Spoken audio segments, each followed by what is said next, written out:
From early this morning, about 100 RUC men have been carrying out the gruesome task of picking up the pieces after last night's carnage. 6 of the soldiers died in the first explosion when a bomb in a lorry loaded with straw was detonated by remote control as they drove past. They were in a 4-ton military lorry travelling towards Newry on the dual carriageway from Warrenpoint. 5 of their colleagues were injured, 2 of them very seriously. The second explosion followed about 20 minutes later.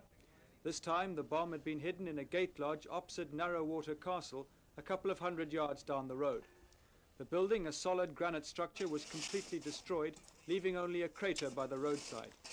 12 soldiers died in this blast, and some of the bodies were thrown into Carlingford Loch. Huge boulders were blown across the road and into fields. Among the casualties were reinforcements sent in after the first explosion. They included Lieutenant Colonel David Blair, commanding officer of the Queen's Own Regiment and the highest ranking officer to be killed in the Troubles.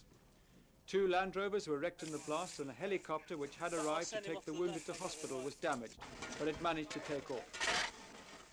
Last night's death toll was the worst suffered by the British Army in any single incident in the 10 years they've been here.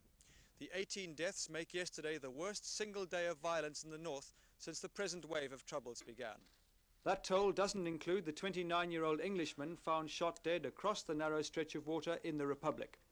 The British Army say that soldiers fired across the loch when they came under gunfire shortly after the second explosion.